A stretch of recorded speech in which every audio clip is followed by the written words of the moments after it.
Hello বন্ধুরা, কেমন আছো তোমরা সকলেই? আশা করছি বেশ ভালো আছো। আর আমিও কিন্তু বেশ ভালো আছি। তো বন্ধুরা, আজকে তোমাদের সঙ্গে করে নিয়ে আমি আরও একটি নতুন ভিডিও নিয়ে চলে এসেছি। তো চলো এখন থেকে ভিডিওটি আমি শুরু করে দিই। তো দেখতে থাকো তোমরা। আশা করছি প্রতিদিনের মতো আজকের ভিডিওটি তোমাদের খুব ভালো লাগবে। তো বন্ধুরা, তোমরা হয়তো দেখে বুঝতেই পারছো যে আমি হঠাৎ করেই আবার অনেক দিন পর বাবার বাড়ি চলে এসেছি। আর বাবার বাড়ি এসেই দেখো এখানে গতবার লাগিয়ে গিয়েছিলাম যে পালং শাক আর পুনকার শাক। তো শাকগুলো কিন্তু অনেক পুরনো হয়ে গিয়েছে আর অনেকটাই মোটা হয়ে গিয়েছে, শক্ত হয়ে গিয়েছে। তাই আমি আর মা মিলে ঠিক করলাম যে এই শাকগুলো আজকে এখানে পরিষ্কার করে দেবো, দিয়ে এখানে নতুন কিছু একটা লাগাবো। তো যাই হোক, চলো, মা তো কাজে লেগে পড়েছে আর আমিও কিন্তু কাজে লেগে পড়বো। তো চলো বন্ধুরা, তোমরা দেখতে থাকো। আশা করছি প্রতিদিনের মতো আজকের ভিডিওটি তোমাদের খুব ভালো লাগবে। যে বন্ধুরা, দেখতে পাচ্ছ যে এই দেখো এই ছোট্ট করা গাছে কত সুন্দর লঙ্কা ধরেছে। আর এই দেখো চন্দ্রমল্লিকার গাছ আছে এখানে দুটো। তো এই গাছগুলো বাদ দিয়ে আমি আর মা মিলে এই যে সমস্ত শাকগুলো দেখতে পাচ্ছ এখানে, তো সেই শাকগুলো একটা একটা করে তুলে নেব। আসল কথা কি বলতো, শাকগুলোর গোড়াগুলো এতটাই মোটা হয়ে গিয়েছে যে মাটির সাথে এত শক্ত করে জুড়ে আছে যে কিছুতেই হাতে করে এগুলো ছেঁড়া যাচ্ছিল না। তাই দেখো আমি একটা ছোট্ট পাসুনি নিয়ে নিয়েছি আর এই পাসুনি করে সমস্ত শাকগুলো গোড়া থেকে কেটে নেব, যাতে আবার জল ফেলে আবার নয়তো নতুন করে আবার কিন্তু প্যাঁকা নেবে। তো যাই হোক, দেখো আমি কিন্তু অনেক দিন পর বাবার বাড়ি এসেছি। তো আমার সত্যি খুব ভালো লাগছে। আর বাবার বাড়ি এলে কিন্তু আমি সব কিছু ভুলে যাই। তো আমার এখানে সত্যি খুব ভালো লাগে। সেই ছোট্টবেলার অনেক স্মৃতি, অনেক মজা, আনন্দ সব কিন্তু আমার মনে পড়ে যায়। তো যাই হোক, এই বাড়িটা ঘিরে আমার অনেক কিছু স্মৃতি জড়িয়ে আছে। তো তোমরা বুঝতেই পারছো। তো যারা মেয়ে অবশ্যই তারা বুঝতে পারবে যে একটা মেয়ের তার বাবার বাড়ি সম্পর্কে কত কিছু স্মৃতি জড়িয়ে থাকে আর কত কিছু তার মনের মধ্যে ভাবনা জমে থাকে। তো যাই হোক, দেখো আমি এখন চলে এসেছি এখানে। তো এখন তার জন্য আমি খুব হ্যাপি। আর তোমাদের দাদাভাই তো ওখানেই আছে। তো দেখো সামনেই আমাদের বিবাহবার্ষিকী। তো যাই হোক, বিবাহবার্ষিকীটা এবছর এমন দিনেই পড়েছে যে কি বলবো তোমাদের। তো তা সত্ত্বেও দেখো আমি কিন্তু আমার আসার জন্য খুব মনটা খারাপ করছিল। তাই তোমাদের দাদাভাইকে বললাম তো চলো দুদিনের জন্য ঘুরে আসি। তো ও তো আসতে পারেনি, তাই দেখো আমি একাই চলে এসেছি। বাবা গিয়েছিল আনতে, তো তার জন্য আমি তখন দুদিনের জন্য এখানে এসেছি।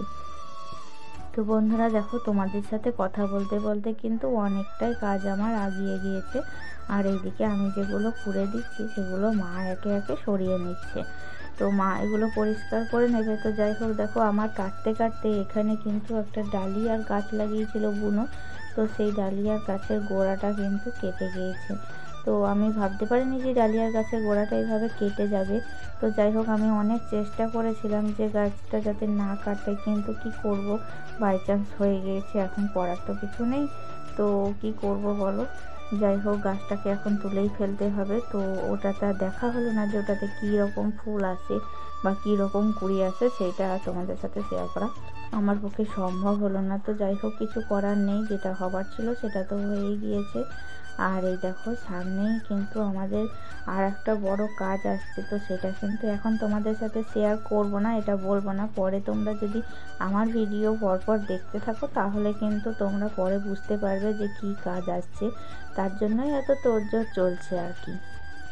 তো ফাইনালি প্রায় 4 মাস পর আমি আবার বাবার বাড়ি এলাম। তো এসেই তো মানে একরকম দেখে গিয়েছিলাম, এখন তো অন্য রকম দেখছি। আমি যখন দেখে গিয়েছিলাম তখন এই শাকগুলো কতটুকু ছিল, মানে আমি নিজে ফেলেছিলাম কিন্তু এত ছোট ছোট ছিল। আর এখন এসে দেখছি পুরোটা মানে জঙ্গলে ভরে গিয়েছে, এত বড় বড় শাক হয়েছে।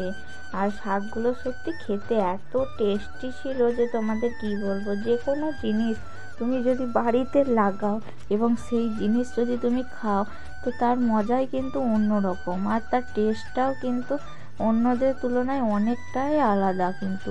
তো তোমরা যারা বাড়িতে লাগাও তারা অবশ্যই বুঝতে পারবে যে বাড়িতে লাগানোর জিনিসের মতো বাজারের জিনিস কখনোই কিন্তু হয় না। বাড়িতে লাগানো জিনিস অনেকটাই আলাদা হয় আর সেগুলো খেতে কিন্তু স্বাদে অতুলনীয়। আর এর মধ্যে কোনো বিষ বা কোনো কিছু কিন্তু দেওয়া থাকে না, তাই এটা কিন্তু শরীরেরও কোনো ক্ষতি করে না।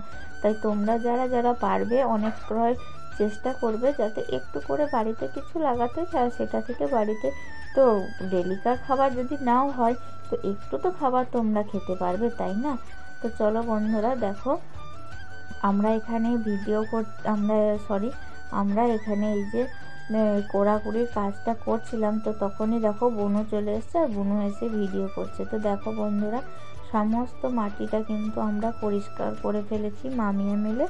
এবার এইখানে আমি ভালো করে জায়গাটাকে এখানে কুপিয়ে নেব। তো কুপিয়ে নেওয়ার পর অন্য যে বিচন এনেছি সেই বিচনটা এখানে ছিটিয়ে দেবো। তো তারপর জল দিয়ে পুরো জায়গাটা ভালোভাবে ভিজিয়ে নেব। তো দেখো বন্ধুরা, কতটা শাক হয়েছিল, আর এই শাকগুলো কিন্তু সব কিন্তু এখানে পুরো জায়গাটা জুড়ে ছিল। তো জায়গাটা অনেকটাই ফাঁকা হয়ে গিয়েছে। এই দেখো যে ডালিয়া গাছটার কথা বলছিলাম তোমাদের, এই দেখো ডালিয়া গাছটা মনু এসছে। তো যাই হোক, এটার ডাগাটা ভেঙে গিয়েছে, তো কিছু করার নেই। এটা আর যতই চেষ্টা করা যাক এটা কিন্তু আর বাঁচবে না। আর তাছাড়াও দেখো এখানে মারা কিন্তু লাগিয়েছে কত সুন্দর গাছে লঙ্কা ধরেছে। প্রত্যেকটা গাছে এত করে লঙ্কা ধরেছে, মানে ধারণার বাইরে। আর লঙ্কাগুলো এত ঝাল, তোমরা যদি না খাও তো অবশ্যই বুঝতে পারবে না। তার সাথে এখানে কিছু পেঁয়াজ গাছও লাগিয়েছে, জানি না হবে কিনা, কারণ এই দিকটা অতটাও রোদ পায় না। কারণ মাটির অবস্থা দেখেই তোমরা বুঝতে পারছো, মাটিটা কিন্তু সবসময় ভেজা। আর এই দেখো এখানে আছে একটা ছোট্ট নারকেল গাছ, তার সাথে এখানে একটা আছে পেয়ারা গাছ, আর একটা আছে অ্যালোভেরা গাছ। আর চলো তোমাদের ঘুরে দেখাই। এই দেখো আমার বোনও কিন্তু আগে গাছ লাগাতো না, এখন আবার গাছ লাগাতে শুরু করেছে। তো যাই হোক, দেখো ওর ছাদ বাগানে কয়েকটি জিনিস ছোট্ট ছোট্ট কেবলে শুরু করেছে, কিনে এনে লাগিয়েছে, তো এখনও বড় হয়নি। আর এই দেখো এইটা হচ্ছে আমাদের কাঁঠাল গাছ। আর এই দেখো এইটা আমাদের এখানে আমার পেছনে আছে বিরাট সুন্দর একটা ঝাঁকো পাড়া লেবু গাছ। তো চলো তোমাদের পুরো বাড়ির সমস্ত গাছ আমার ঘুরে দেখানো কমপ্লিট হয়ে গিয়েছে। আর ততক্ষণে কিন্তু আমার এই যে এখানে বিচনটা ফেলবো সেই মাটিটাও কিন্তু আমার রেডি হয়ে গিয়েছে। তো দেখো বন্ধুরা, এখন আমি বিচনগুলো কালকে রাত থেকে ভিজিয়ে রেখেছিলাম। এই দেখো এটা হচ্ছে তিতো করলা আর পাটির শাক আর ঢ্যাঁড়সের কিছু বিচন আছে। তো যাই হোক, এখন আমি বিচনগুলো একটা একটা করে জল সমেত ভিজিয়ে দিয়ে এখানে ফেলে দেব। কারণ আগের দিন থেকে বিচনগুলো ভিজিয়ে রাখলে কি হয় বলো তো, বিচনগুলো অনেকটাই নরম হয়ে থাকে, আর মাটির মধ্যে পড়লে এগুলো তাড়াতাড়ি গ্যাজ নিয়ে নেয় এবং তাড়াতাড়ি এর মধ্যে ছোট ছোট গাছ বের হয়। তার জন্য দেখো আমি আগের দিন রাত থেকে এটাকে ভিজিয়ে রেখেছিলাম।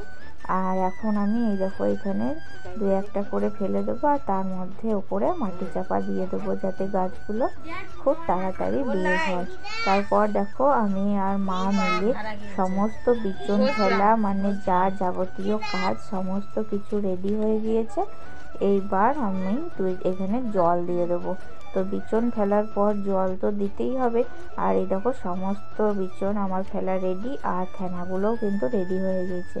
এইখানটায় ফেলেছি আমি পাটের শাক আর ঢ্যাঁড়স। তো যাই হোক, দেখো এখন আমি জল দিয়ে দেবো, মা আমাকে জলটা এনে দিচ্ছে, আর আমি এখানে ছিটিয়ে ছিটিয়ে সমস্ত জায়গাটা মিলে জল দিয়ে দেবো।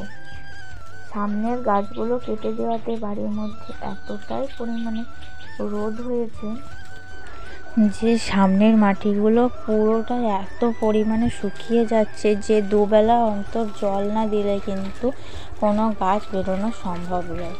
আর বাড়ির মধ্যে একটু সবুজের ছায়া না থাকলে সৌন্দর্য বাড়ে না, বাড়িটাকে দেখতেও ভালো লাগে না। তাই দেখো এখানে যে শাকগুলো হয়েছিল দেখতেও খুব সুন্দর লাগছিল, খাওয়ার থেকে গাছপালা দেখতেই বেশি সুন্দর লাগে, আমার মতে তো সেটাই ভালো লাগে। তো যাই হোক বন্ধুরা, তোমরা দেখো আমি এখানে যে বিচনগুলো ফেলেছি সেগুলো যদি সাকসেসফুল আমি হতে পারি তো পরের ভিডিওতে তোমাদের এসে দেখাবো যে বাড়িতে কত গাছপালা আমি লাগিয়েছিলাম।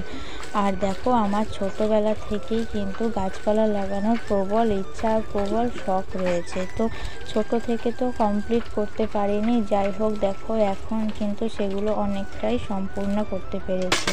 আমি যতটা গাছ শ্বশুর বাড়িতে লাগিয়েছি ততটাই কিন্তু বাবার বাড়িতে লাগিয়েছি। তো যেখানে যাই আমি কিন্তু গাছ লাগাতে খুব ভালোবাসি, আর সেটাই চেষ্টা করি যাতে গাছ লাগিয়ে বাড়ির সৌন্দর্য বৃদ্ধি করতে পারি।